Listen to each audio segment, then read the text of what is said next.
So hello, everyone, and welcome. Excited for this MCLE today about state trial court data, legal data, and how to use data and analytics to win when you have a case that is venued in the state trial court system.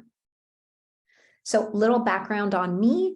I am the CEO of Trellis.law. Trellis is a state trial court research platform. We aggregate data across the state trial court system. So in California, for example, across the superior courts in California, and then make it all searchable from a single platform. So the way you might think of PACER at the federal court level, you can think of us as making the state trial courts searchable. And before Trellis, I was a labor and employment litigator. I practiced a lot of class action wage and hour work, and I was in state trial court constantly. And I just simply couldn't believe how difficult it was to access information and to learn about my judge or my opposing counsel.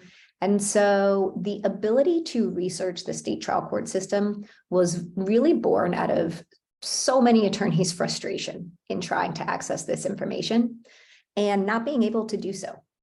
So excited to show you some of that data that's available to access now and how it can help you in your practice. So we're going to be talking about judges. You've gotten assigned a judge in state trial court. What's the next step? How do you learn more about them? How do you see analytics on how they've ruled in the past? How do you do some strategic state trial court research in general? And then how you learn about opposing counsel and how you draft better motions. So lots of good stuff on the docket today. Let's start with judge analytics and ruling history. All right. So you've got a complaint. It lists the judge on it. This is a judge. Maybe you've appeared before once. Maybe you've never seen them before. And what you most likely do is send around an email or go onto a listserv and ask folks if they've ever appeared before this judge before, if they have any intel on the judge. Well, that's a fine thing to do. It's a good start.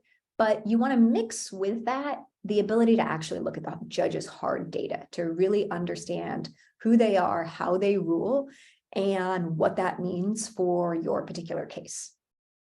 The next thing you want to dig into is understanding the data that's making up the analytics. What are these motions? Can you be more targeted in the way you think about litigation strategy with this judge? And as you really dig in, you want to think about maybe dispositive motions. Is this a judge you can bring in MSJ before? If not, what does that mean for the case? Do you want to try and ding the judge? And whatever you pull, the information that you're able to glean, take that for yourself and set expectations. Is this going to be a difficult case, a kind of grind? Go to your client. Let them know. Potentially, this might be a very difficult judge. These are our options, and align on strategy together with your client as well.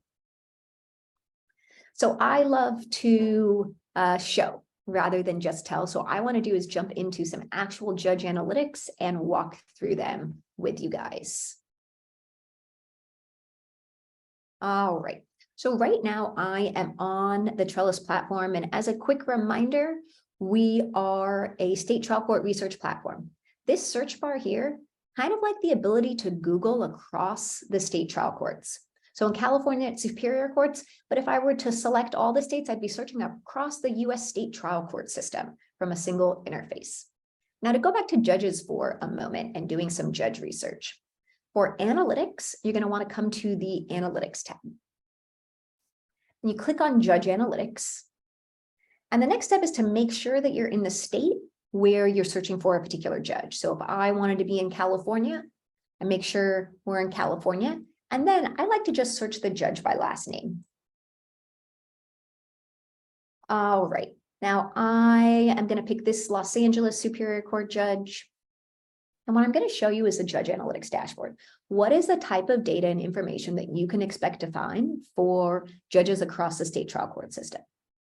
Well, our dashboard includes these 5 tabs: the biography, at a glance, motions, outcomes, and milestones. The biography is going to include all the subjective information about the judge, their career history, their political affiliation, who were they appointed by, articles by and about the judge, as well as any evidentiary rules that are applicable in their courtroom. So we go ahead and let you know everything up front, including if the judge has department-specific rules that are important to them. We'll also put all the practical info on this page. What is the department number? Which courthouse? What is the clerk's phone number? So you can call if you have questions. So really trying to put everything practical on one page for you.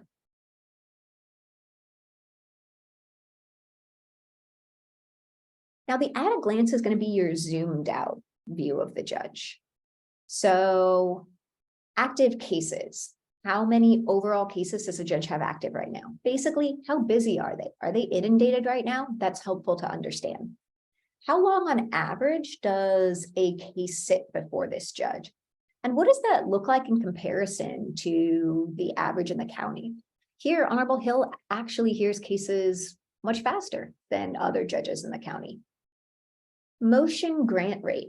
On the at a glance page, this is a zoomed out view of your judge. And what you're really looking at, are they more lenient or aggressive than other judges? Do they tend to grant motions more often or less often than their counterparts? At a high level, this is going to be across motion types, across case types. This verdict widget over here, this is specific to bench trials. So if you're looking for verdict information, I'll show you a little bit later about how you can dig into that. But for bench trials, how often has the judge historically ruled for plaintiff or defendant? And this is a way to potentially uncover some unconscious bias, where the judge might actually be more friendly towards a plaintiff or defendant. And it's something you can understand when you look high level through the data. Below that is the judge's overall case calendar breakdown. So basically, what types of cases is this judge hearing? So big pie is going to be practice area, and then little pie is going to be matter type. So if you press on the high level practice area, it's going to load up the little pie with the specific matter types.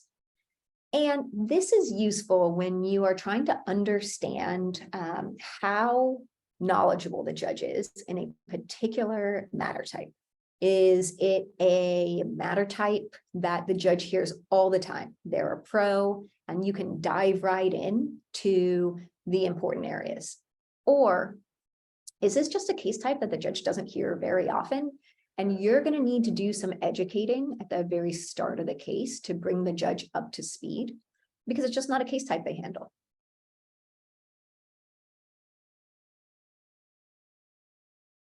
All right, motions.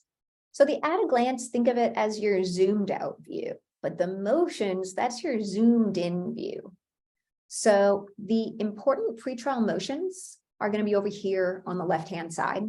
We look motion by motion for you and tell you how often your judge grants or denies important pretrial motions all throughout a case. So here we're looking at demurs, and it looks like she actually grants them more often than other judges in the county and the state. What if you quickly, when you're evaluating the judge, want to understand some case dispositive motions, motions that end the case if you win them? How about summary judgment? So here, again, she actually grants summary judgment motions more often than other judges in the county, and more often than other judges in the state. Well, what about summary adjudication? Does a judge have any difference between a summary judgment motion and a summary adjudication? Might one be a better option for you? In this case, it looks like she grants summary adjudication motions even more than summary judgment motions. So it might be helpful for you to frame your analysis through an MSA rather than an MSJ. So I like to think of the motion analytics as being really helpful from the start of the case when you're trying to get a high-level beat on the judge and understand their grant and denial tendencies. Potentially when you're trying to make decisions based on a 170.6, and if you want to request reassignment to a different judge, which of course you only have 15 days to make that decision in California. And if you do, it generally gets granted as a matter of right. You get sent to a different judge. But making that decision is a big decision. If your motion doesn't get granted, then the judge might be upset with you if you have to appear before them again later. The other thing is, who are you going to get reassigned to and how do they rule? And so when you're high level thinking about your judge and whether potentially to request reassignment, it's helpful to understand a deeper dive in their motions. When you're thinking about reassignment, you also want to dig in, and I can show you in a little bit how to see when this judge is dinged. What are the judges that the case gets reassigned to? And then the next step should be looking up those judges' analytics and understanding their grant and denial behavior. And from there, you can make a better holistic decision about whether requesting reassignment to a different judge is going to be the right decision for your case. It might end up that if you request reassignment, you run the risk of being before an even less favorable judge. And that's something that now you can dig into the data to understand whether that might be an issue. The other place I like to use motion analytics is throughout the lifespan of the case when you're thinking about which motions are going to be the most useful. What's going to be the most efficient use of your time and provide the best outcome for the client? What's the right use of money, really? Does a judge never grant a particular motion type? Well, then maybe that's not a good one to spend your time and energy and resources on. Even down to discovery motions. How does a judge think about discovery motions? Does she hate them? Does she grant them leniently? Does she issue sanctions very often? These are all pieces of data that you can dig into throughout the lifespan of the case, looking up each motion that you're considering bringing, and then getting a sense for the judge on that particular motion type. Now, outcomes are basically how are similar cases getting disposed of before your judge. So we can come here and say, well, in this case, that's great to understand high level how these cases are getting disposed of. But what about in my practice area and matter type? If I'm dealing with a labor and employment case, and maybe it is a harassment case. Interesting. So about 50% of harassment cases before Honorable Hill are getting removed to federal court. The other 50% are getting settled at some point, which is dismissal as a proxy for settlement. But before Honorable Hill, a harassment case hasn't gone all the way to final verdict at trial. So that's interesting to know, right? So a lot of this is just understanding your judge and utilizing their historical data to make better decisions based on your current situation. And if folks have questions, you can feel free to put them into the chat, and we will be happy to answer throughout the program. And I'll also try and leave some time for Q&A at the end as well. All right. So now you've gotten the judge analytics. What about the underlying data? What is powering the analytics? So we all know that the facts matter in a particular case, right? So the high level analytics, granted, denied, outcomes, great information. But what really makes the puzzle complete is understanding what was happening in that case. What were the facts? What was some of the case law? And so digging in based on the context, and then digging in deeper on maybe your judge's actual motions that have been filed before them, and where did they grant them? What case law did they find most persuasive?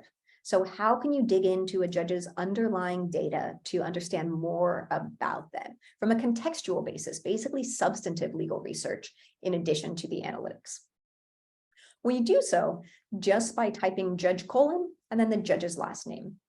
So here I was searching for Honorable Heiberger, so Judge : Heiberger. No matter what I'm searching in the Smart Search, which is this bar right here under the Smart Search tab, I'm always going to be searching for buckets of data.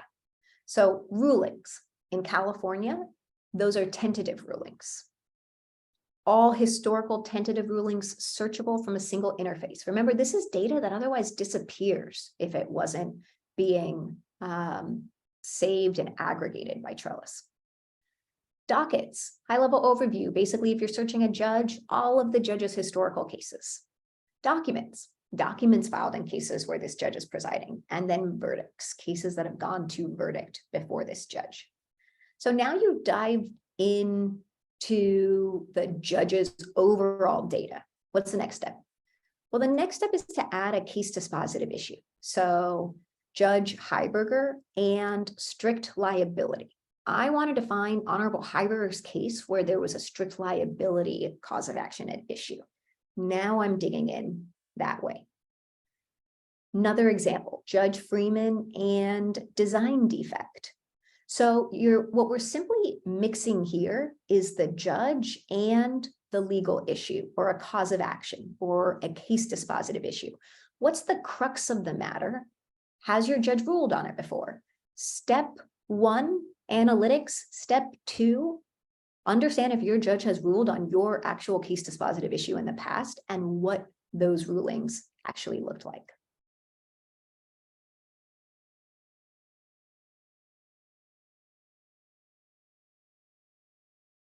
Wanted to dig in here on MCLE process, as I forgot to in the beginning. So make sure we will take note of the folks that are here and be able to provide you your MCLE certificates at the conclusion of the program. So stay tuned for a little bit more information on that, but attending this, you do get MCLE credit. And I don't think we give out codes randomly. Sam, am I right about that? You are correct. So after the program, I'll send a follow-up email with all the corresponding information. So the PDF of the PowerPoint, and then some forms that everybody will need to fill out. Once submitted, the credit will be applied. Awesome. Thank you so much. Okay. And I will remind folks again at the conclusion as well.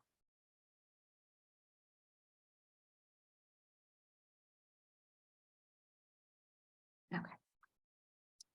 All right. Now we've talked about judges. What about utilizing the entire state trial court system as a brief bank? So just remember that you are not stuck with something you've drafted in the past. You're not even stuck with something that someone else in your firm has drafted that's somewhere on the DMS. You can use the entire state trial court system as your brief bank to find really relevant motions, but not just any motion, successful motions, and utilize those as your outline.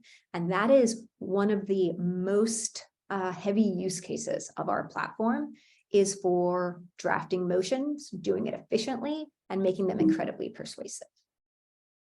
So one way to jump in from the start is with our motion and issue library. So let's talk about that for a moment. Where you're going to find that is up here in this tab, motions and issues. Now, what is it? Well, it's going to be the most common motion types, most common legal issues in a particular venue. And we obviously do that based on the data, but what do we provide? Well, if I jump into California for a moment, here's going to be common motion types filed in California, and then most common legal issues. Well, each of these is its own little treatise. So I'll jump into one. How about the False Claims Act in California?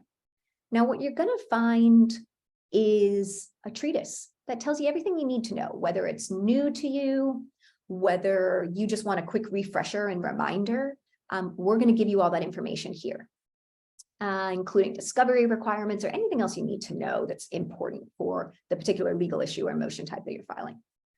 But why we're different than other treatises, let's say a Rudder Guide or any other treatise that you might happen upon, is because we give you the academic, but we also give you the practical. This particular legal issue and how it is moving through the courts and other cases right now. So you can dive directly into other cases to understand what is the legal threshold that's being applied right now. So I like to think of it as, you know, what is a regular treatise is academic. What should the Court of Appeals case law be for this particular issue? And then the practical is what we provide in addition to that. What do judges think the case law is right now? How are trial court judges applying that right now? So mixing that intellectual with that practical. We had a question, which is subject codes are checkoffs from the complaints cover sheet. Is Trellis normalizing this data to come up with the practice area subjects previously displayed? Unfair business practices. Is Trellis distinguishing antitrust from consumer law? So if you have logged into different county court websites, even certainly within a state, but this is now, of course, across states for us, and within a state, it's different, county by county. Each county will have practice area defined differently. If it's a personal injury case, some might call it personal injury, others might call it PI, others might call it PI plus 75.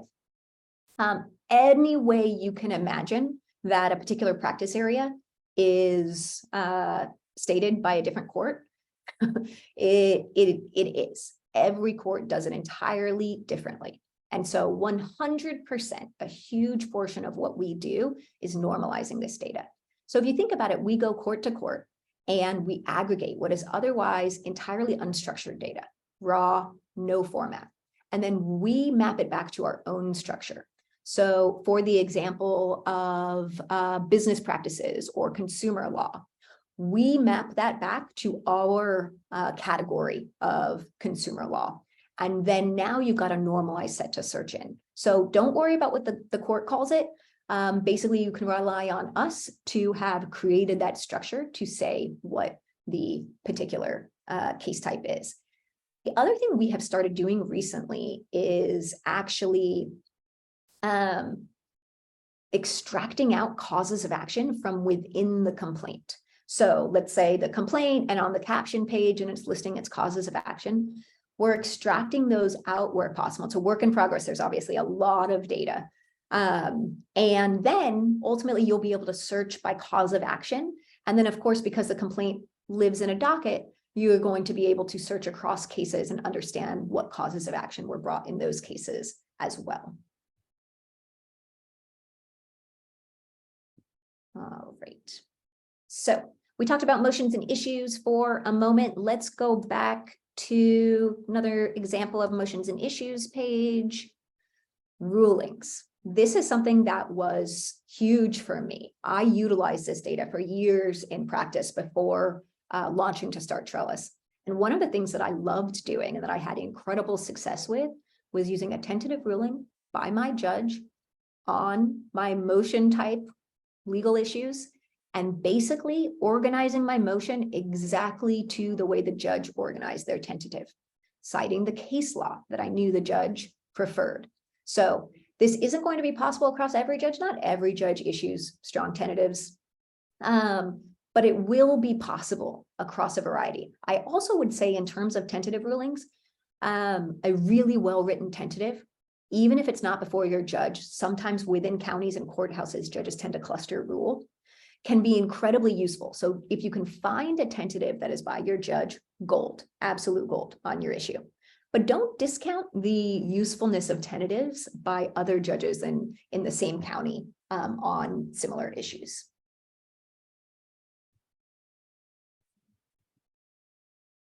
All right. One thing to know about our file documents, and I'm going to jump in and show some examples in a moment, is that you're not only searching the title of the document, You are not only searching the case name, the case number, things you would think about being stuck on a county court website.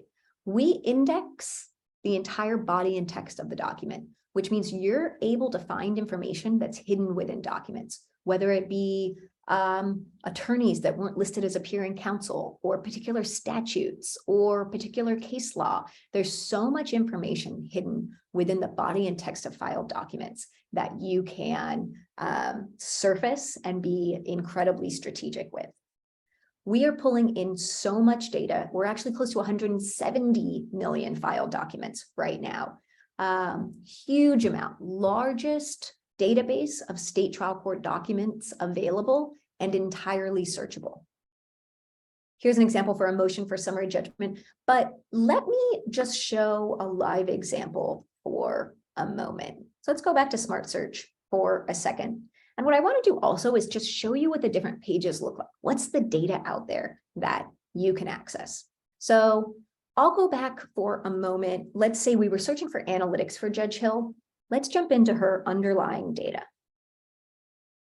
Okay, so just a reminder, when we're searching, we are searching rulings, dockets, documents, and verdicts. If I put a law firm in here, I'd be searching those 4 buckets of data. A legal issue, same thing. So just there was a reminder there. And then you can add in your case dispositive issue. So let's say, and is going to be your main terms and connector. So if I want to search my judge in a particular issue, let's say breach of contract. So now I'm digging into her breach of contract cases. So this is a tentative ruling page. What you're going to find on the tentative ruling page is all the case metadata. But there can be incredibly useful information in these tentative rulings, because you can quickly understand how the judge thinks about the issue, what's the legal threshold the judge applies, how do they treat this issue in general. So a way to glean your judge's response to a particular cause of action immediately. Then, of course, the other information you're going to find on a ruling page. Hopefully everything links to what you would expect it to. The judge will go to the judge bio and analytics. Case number will go to the docket of the case. Individual parties, clicking on an individual party. If I want to find everywhere else where PNC Mortgage is getting sued, click on them, and I'm running a search across, in this case, California, for every case where PNC Mortgage is a party. So that is a ruling page. The ruling obviously attaches to the docket for the case that it was filed in. In the dockets page here, let's jump in. And you're going to find so much information, but more than you would find on a county court website. So again, metadata at the top, then the parties, then the filed documents in the case, if you want to jump into any one of the documents. Below this is actually our latest case changes based on the last time I happened to open this docket page to now, what changed since the last time that I looked at it. Then you're going to find the actual docket events. Now, let's say this case has been going on for 5 years of historical docket data, and you are looking for something very, very specific. Well, you can search the entire body of the docket events by whatever is useful to you. So if I wanted to find a notice for something in particular. Other thing to note about Los Angeles, which is we're in Los Angeles right now. Los Angeles documents are incredibly expensive. They're usually $1, sometimes $2 a page. Definitely get your Los Angeles documents through us. Basically, you're going to press this Get Document button next to the docket entry for the docket that it's associated with. For Los Angeles Superior Court, we actually provide those free as a part of your subscription. So remember to request Los Angeles documents directly through us, but you'll find that we have nearly 170 million searchable file documents already on our system. These are additional dockets that you can request. And once you request them within 24 hours, they become a part of our crowdsourced library, meaning that everyone else who requests documents through Trellis, you all are benefiting from everything that everyone else is requesting as well. So that's just a quick note about Los Angeles Superior Court in particular. Now let's jump back to a document page to show you that for a moment. All right, I'll jump into this complaint. Now, what's great about our document pages is that you can scroll through the entire document from a single page. You can decide, is this useful? Do you care? Is this the document that you want? If you don't want this document, but the case is otherwise on point, and you want to see what else happened in the case, or what were the other documents that were pending in this case, you can always jump in, and now you're on the docket of the case that document was filed in. And now you can look at any of the other documents if something specific was important to you. Maybe the complaint was on point and you want to find the summary judgment motion, or you want to find a demur, or whatever the case may be. It's a quick way to jump into the case, and now you can jump into any one of the other documents as well. So that is the document page. All right. I think I took us off track, but we were talking about motions in general. Let's talk about how to use it as a brief bank. Very, very common use case. We'll stay in California for this group. And I'm going to go way too broad here. I'm going to go super high level. Let's say you're writing a summary judgment motion. I want to live in the documents tab when I am utilizing us as a brief bank. Now, the next thing you'll want to do is add your causes of action. You can filter by practice area, but you can also add your specific legal issues. So you want to make sure that you're pulling up the relevant summary judgment motions. What you'll find once you do that is you're pulling up relevant cases, but it might not be the document that you want, because remember, we're searching the body and text of the document. So if I'm searching high-level summary judgment, it's going to pull up all the documents filed attendant with summary judgment motions, your order, your notice, your opposition, right? All of the documents that might be filed attendant with a summary judgment motion. So how do you narrow down onto the document that you actually want?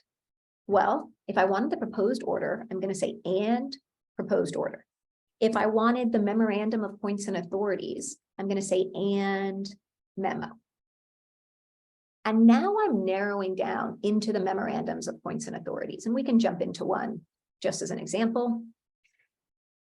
And from here, now I am able to scroll through this document to see if it is useful, that it is, whether it is something I should use as an outline for my case. If I found this document to be really useful, the next thing I'd like to do is jump back into the docket of the case and see if there was an order on this motion. Was it successful or not? Sometimes you can see the order simply from within the docket entry that follows, where you can see whether it was granted in the docket entry, even if the judge hasn't issued a document, an order in a document or in a minute order. So that's a way to think about us for motion drafting. It is a very, very common use case. For every motion that you draft that you think, this is the first time this issue has ever come up, you'd be surprised. Someone out there in that 170 million documents has done something similar that can really help you get a head start on where you're at.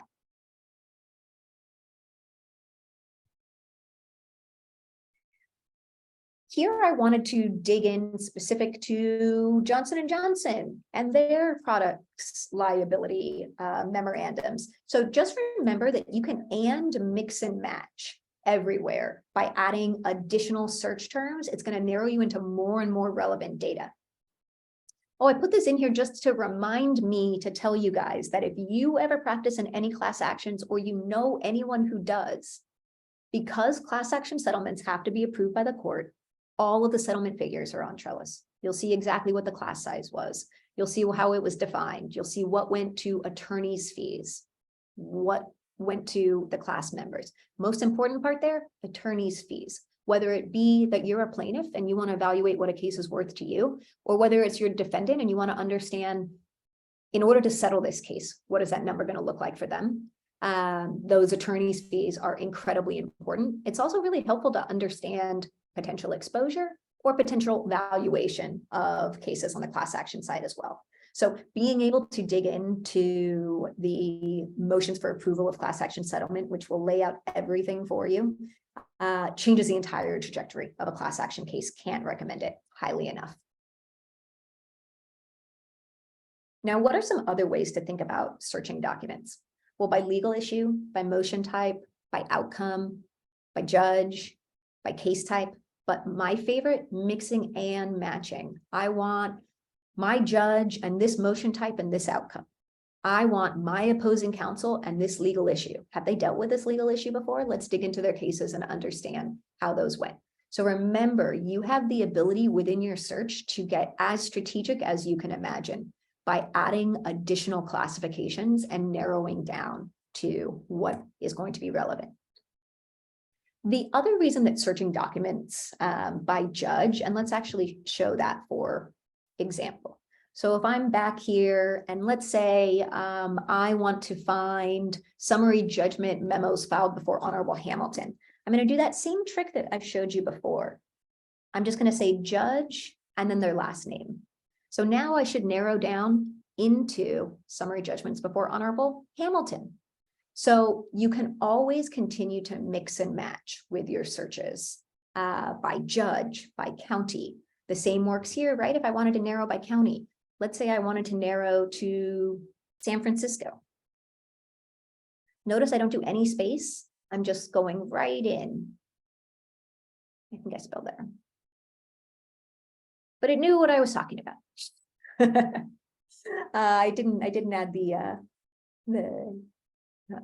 so basically you can narrow by county, you can narrow by legal issue, you can narrow by judge. You can also use those in filters. So over here, I can filter by practice area. That is our normalized search that we were talking about earlier. I can narrow by a particular motion's outcome. I can narrow by how we classified the docket entry, by the judge, and by the county. That's over here in your filters. But let's say you've got a good set here. It's useful, but you want to get very specific. You don't want to run a new search. You want to search within this specific set of documents. Well, you can come up here to the search within, and you can search within. If you're looking for a particular attorney, you can type their name and then say whether you want them to be the defendant or the plaintiff, and you only want to pull cases where they were the plaintiff. Oh, this is actually a party, but you can do the same thing for counsel. So lots of ways to search within a search that you have really well structured and that you like the results. You just want to dive deeper as well. We had a question. What if there is more than one Judge Hamilton? Phenomenal question. So there aren't usually more than one judge with the same last name in the particular county. So one thing I like to do is narrow by the county if I'm getting results of other judges. So we'll say Judge Hamilton, I think he was Fresno, and county Fresno. Now this will limit it down. It won't pull judges in any other Judge Hamiltons in any other county except for Fresno. The other way to do it, in case you're getting multiple judges that have very similar last names, is to come down here and then to click on the judge. So here you can see normalized. I want to pull all of these. But I don't want to pull, doesn't look like there's a lot of other Hamiltons. When I'm searching Judge Hamilton, I'm pulling across those. But where there are multiple judges with the same last name, that's where you can click on the one that is the right one, or a couple of them that are the normalized judge names. So that will definitely help you narrow down if that becomes an issue. One note I will say though, and let's see if we see this anywhere on a docket. Sometimes you'll see multiple judges attached to a particular docket. I'm just going to jump in one, not sure if this might be, no, we only have Hamilton here. But when there are multiple judges that you see highlighted here in the judge field, it means that there were multiple judges on the case, whether the case got reassigned to a different judge. What we list there is all of the judges that were connected with this case. We try and list the appearing judge as the last judge that has been listed if the case has been reassigned multiple times, but you'll also see other judges that were associated with the case. And so sometimes when you are pulling cases and you see a few judges, that's the reason. If you scroll through the docket, you'll be able to see where those other judges came into the case, whether it is that they heard a particular motion in the case or that the case got reassigned multiple times You'll be able to see from the docket entry where any of the other associated judges may have come into the case, and we'll list them as other judges connected to the case.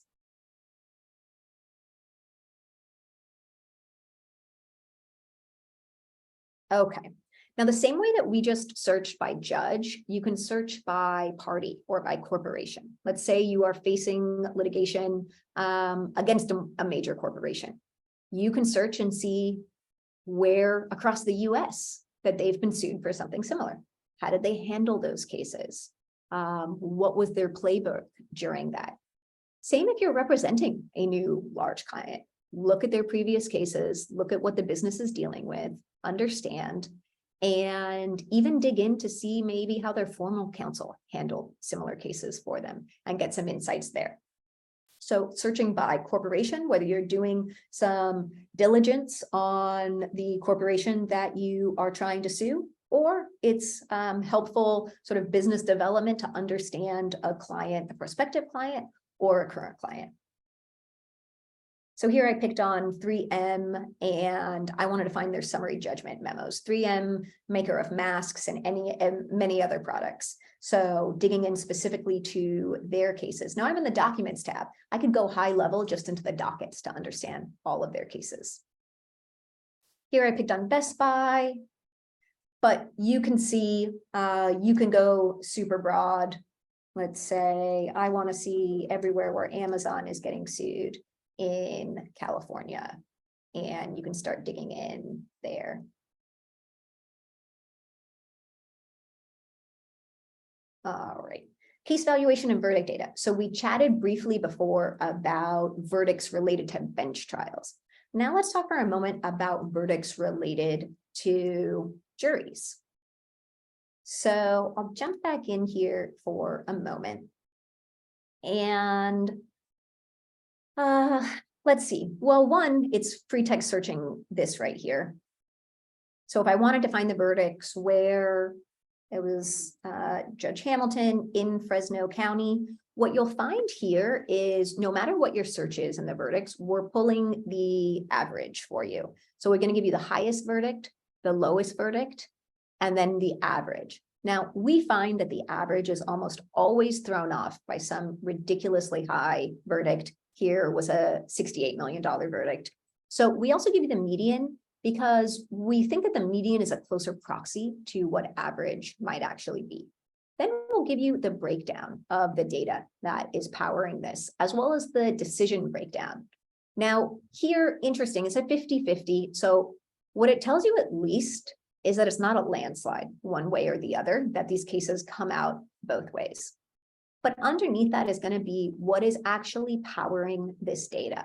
So if we wanted to jump into one of the cases that is powering this data, then what you're going to do is land on a docket page. For every verdict that we've classified, we have attached it to the underlying case. So where you might find verdict data otherwise, and at the state court level, it's very, very hard, you might find just a blurb about the case and a number. We actually took and did the hard work of mapping that information to the underlying docket of the case, so that in addition to having some information about the verdict, you could dig into the underlying case. You can look at the documents. You can look at the docket. You can understand if it really does align with what you're trying to understand. Does it match your case? You're going to have all of the information here. How long did it take to get all the way to verdict? Then you're going to have some of the information. So ultimately, this was actually a settlement, and they settled for $2 million. Now, we do have some settlement information. It's primarily going to be final verdict information, but where we were able to deduce settlement or where the information was provided, we go ahead and provide that as well. The other thing we're going to show you for every case that we have classified that has gone to trial, you're going to see every expert that testified in the trial. So the neat thing here is we're actually very, very useful for expert research as well. Not sure if any of these experts are particularly prolific, but I will pick on Harvey Edmonds. All right, so he's testified in about 7 other cases that have gone all the way to final verdict. And then, of course, you can jump into those cases. You can understand, were they high stakes cases? Were they low stakes cases? Was there always a jury award when they testified? So it can be really, really useful.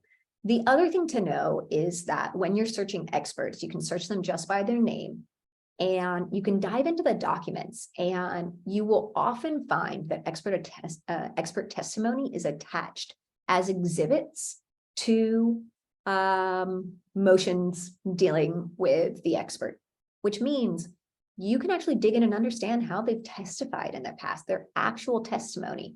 And that's useful whether you're trying to find the right expert for a particular case, or whether you're trying to impeach your opposing counsel's expert and you want to see if maybe they've testified in a different way in the past, or simply know how they're likely to testify again based on some of their previous cases. So lots of great expert research to do as well.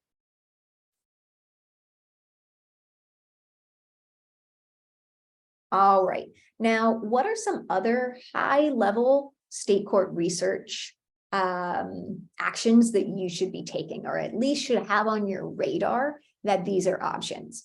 The truth is, anything that is procedural, anything discovery related, really anything that is never going to get appealed. There are these motions that are throughout the lifespan of a case, but they're never going to get appealed. They're never going to make it onto Lexis or Westlaw. That's where we are gold to really understand. Even if it's a procedural issue where you just need to figure out what's the right motion to bring in this situation. How do we accomplish what we're trying to? You can find so much of that information. Another thing I'll say is start big. So instead of starting on Google, which is where most attorneys start, because it just takes too long on Lexis or Westlaw to start there. Instead of finding a quick treatise, jump in first thing, high level on the legal issue. Get a quick feel for how these cases are moving through right now. What's the legal threshold that's being cited? Dig into a couple of documents. And from there, you'll have a quick read on the overall legal issues, Court of Appeals law, etc. If you want to dive in deep on Court of Appeals research, now you know the cases to start with, to dive in. So it helps you frame an issue in minutes by just searching the high-level legal issue and then jumping in quickly. And now you've got a basis to have a really good understanding. We talked about expert testimony, but some other things just to keep on your radar. Jury instructions, 170.6 motions, which are motions to request reassignment to a different judge. Motions to disqualify, understand if someone has accused the judge of bias. Has your opposing counsel accused this judge of bias in the past? Good faith settlements. Here's another one where what would otherwise be confidential settlement information is public because there were multiple defendants and the court had to approve one settling out of the case before the others. So much to do there. And what I'll actually do while we were on verdicts for a second is show you the verdicts tab is going to be where the data has been fully extracted out of the underlying verdicts, but there are hundreds of millions of verdicts, and we're still doing the work to classify all of that data out.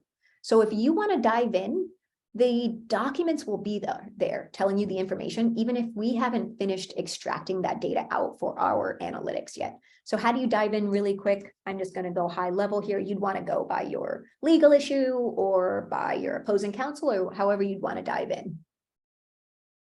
But just remember that you can jump into the actual documents. So let's jump into one. And you can see, what did the jury understand? What didn't they understand? What was the overall outcome? Then you can look and understand the final judgment. So there's so much information that you can dive into on jury instructions to understand the right jury instructions. If you do get all the way there close to trial, motions in limine, being able to knock those out very quickly based on legal issue. So much work as you're gearing up for trial that can just save you and your team endless time. Quick note on opposing counsel. I love researching my opposing counsel. I love starting out the same way you think about the judge, you should think about your opposing counsel. So high level, look at their dockets, high level overview. How many cases do they have right now? How busy are they? Do they actually ever take any cases to trial?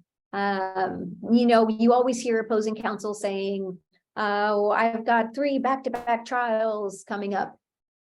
Have they ever taken a case to trial? Let's understand that.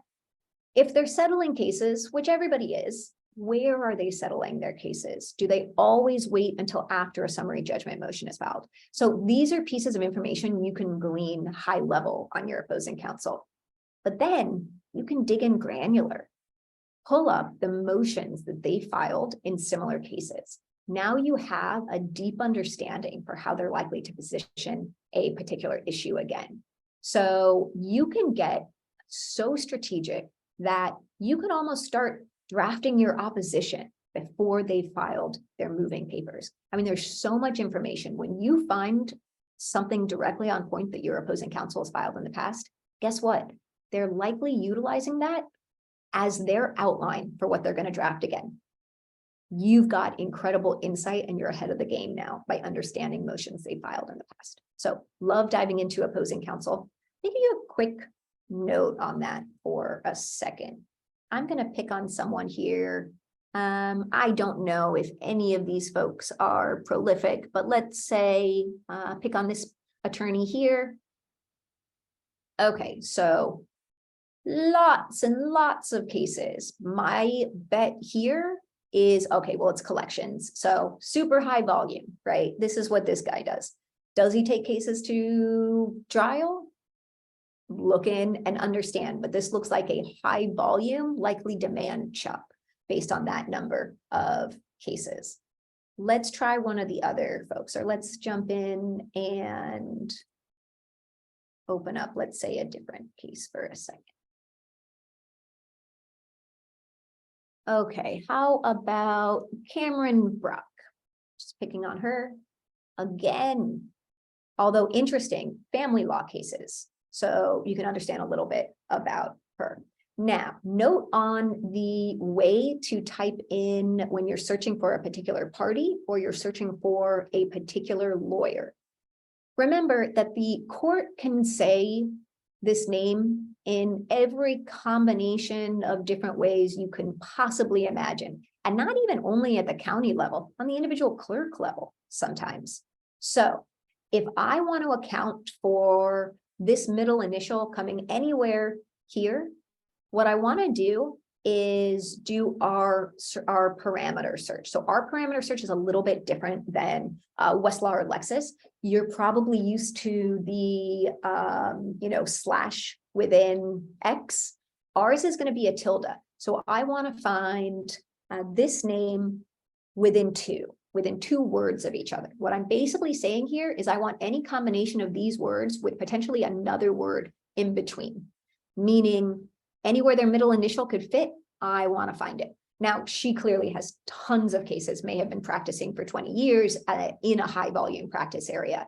But just to show you, now we're finding other cases that didn't come up originally based on her name. So same way to search for an individual party that way. I always like to do first, last, or last, first, doesn't matter, tilde, to make sure I'm finding the combination with their middle initial as well.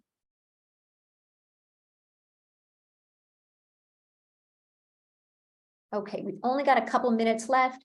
You can do the same thing searching the law firm. Remember, you can search across counties, across states, across the nation. And one other quick thing I'll show you is simply alerts. Let's go big and pick on Amazon again.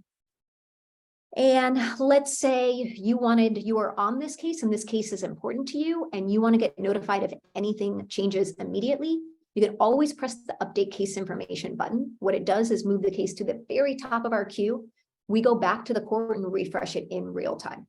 I'll get an email shortly after this that's letting me know, hey, it's being processed, and then an email when everything is updated. Remember, we are pulling in hundreds of millions of cases, not just across California, but states across the nation, thousands of counties across the nation. And we work with a lot of courts, and we have our refresh schedule with those courts, as well as triggers that tell us to go back. But we can't refresh constantly because the courts get angry at us. So if it's a case that you care about and you see that it hasn't been updated, press the update case information button so we can move it to the top of our queue, refresh it for you. Same goes if you appeared in the case yesterday and you know there's something there, go ahead and press that. If this is your case on the alerting side and you want to track the case, meaning you want to get notified if anything changes, any new docket events, anything happens in the case, you're going to press track case changes. What this does is it functions very much like a Google alert. When something changes in your case, you're going to get an email that lets you know exactly what changed, as well as links to any documents if documents were filed and those are available. When you track a case, it's another way of telling us that this case is very important to you. And so while we have our regular refresh schedule, we make sure to now update this particular case multiple times a day. So it's also a way to let us know that this is an important case to you that you want updated constantly. The same thing can be done, that's on the individual case level. But what about new cases? You want to get notified if any new case is filed against Amazon. Now, you'd probably want to add some specifics because this might be a really big, have a lot of hits constantly, but you press right here, track new cases. Then you're going to get notified anytime a new case is filed against Amazon. But you can add filters to that. Say, I want to get notified anytime a labor and employment case is filed against Amazon, or Amazon ends up before this particular judge. I want to get notified about that. So just remember, you have a lot of flexibility there. The other thing you have flexibility about is who should get the notifications. Do you want to share with other team members?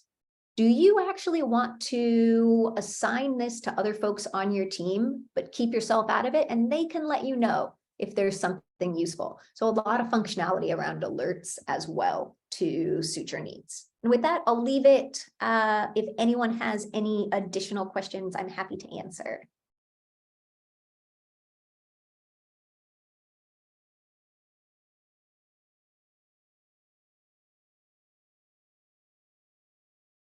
All right, one final thing I will say while we might be waiting for a brave soul, and thank you for those who have asked questions throughout, really appreciate it. If you hit a dead end at any point and you're looking, let's say, for a really niche legal issue, and you're not finding what you hoped to find, well, we are here for you. We are absolutely here for you. So come over here to this need help little question mark. One, you'll have access to our support center where you can find really, really useful information about the best ways to use the site in a really meaningful way, and tips and tricks that are going to make you a pro. But if you have a specific legal question that you want to ask us, you can go ahead, type it in here, press the contact us. We are here to help, generally regular business hours, but we will help you formulate the right search that is going to suit your needs. Or if it's something that's not possible, we'll go ahead and let you know that as well and give you some examples for what might be possible. So we're here for you if you have any research, functionality, data questions, feel free to tap us right here. Let's say you land, you're searching for a particular case. Always remember, a quick tip is to put the case number in quotation marks if you are searching for a particular case by case number. But let's say you search and the case isn't on Trellis. And I'll tell you, we're pulling in hundreds of millions of cases, and that's going to happen. If you search with us long enough, and you're going to find a case that just somehow hasn't made it on, whether there was a slash or a dash or something happened with the court. You can help us and you can help yourself. Just put in the case number, the county, and click submit. This is entirely automated. You don't have to talk to a human. What happens is, same as sort of refreshing a case, we go to the court, we grab this case information. Now it's live on our site for you and for all of your peers. So just remember that is a very easy fix. If it is a case that you can't find on our platform for some reason, we are here to help. And you don't even have to talk to a human.